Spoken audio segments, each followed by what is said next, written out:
Indonesia terus bergerak maju dalam mengoptimalkan potensi sumber daya alamnya yang dibuktikan oleh program hilirisasi industri tambang. Hingga 2024, program ini telah menghasilkan dampak signifikan dalam membangun ekonomi nasional berbasis nilai tambah yang berfokus pada komoditas tembaga, bauksit, dan pasir silika. Jika dilakukan dan direalisasikan sesuai dengan rencana investasi yang ada, maka hilirisasi menjadi prasyarat bagi sektor industri pengolahan untuk mendukung pencapaian Indonesia Emas 2045. Hilirisasi industri tambang, khususnya tembaga, bauksit, dan pasir silika, awalnya dilakukan melalui pembangunan smelter tembaga dan bauksit, serta pengembangan produk berbahan baku pasir silika. Pernyataan ini diungkapkan dalam riset Fakultas Ekonomi dan Bisnis Universitas Indonesia atau FEBUI dengan judul Kajian Dampak Hilirisasi Industri Tambang terhadap Ekonomi, Sosial, dan Lingkungan, Tembaga, Bauksit, dan Pasir Silika.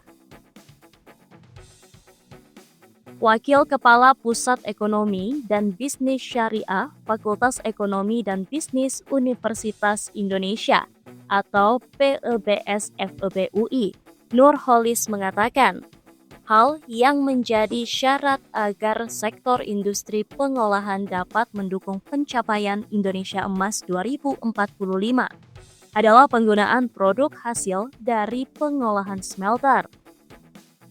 Produk tersebut dapat dihilirisasi kembali sebagai input dalam pengembangan produk yang memiliki nilai tambah yang lebih tinggi lagi di dalam negeri sampai kepada produk akhir.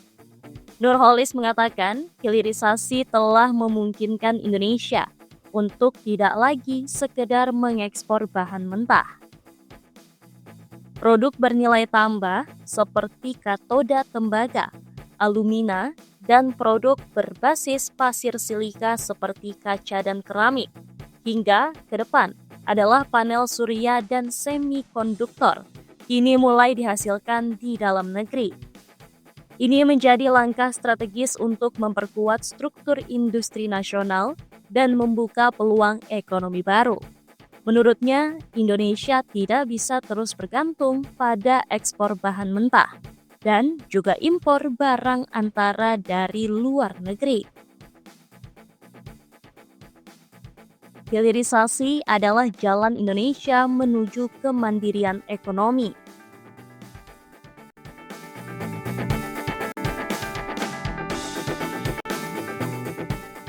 Di samping itu, Nurholis menjelaskan dampak dari hilirisasi tembaga, bauksit, dan pasir silika ini telah mulai dirasakan di daerah-daerah seperti Kabupaten Gresik, Jawa Timur, Kabupaten Mempawah, Kalimantan Barat, dan Kabupaten Batang, Jawa Tengah, di mana pembangunan smelter menjadi motor penggerak ekonomi lokal. Selain meningkatkan produk domestik regional bruto atau PDRB dan pendapatan daerah, kebijakan ini juga menciptakan ribuan lapangan kerja, baik langsung maupun tidak langsung. Riset FEBUI juga menemukan fakta bahwa selain pendapatan negara, pendapatan daerah provinsi dan kabupaten atau kota yang terkait juga meningkat melalui dana bagi hasil atau DBH dan pendapatan asli daerah atau PAD. Sebagai contoh, pajak kendaraan bermotor, bea balik nama kendaraan, dan pajak penerangan jalan di daerah hilirisasi menunjukkan tren pertumbuhan yang signifikan.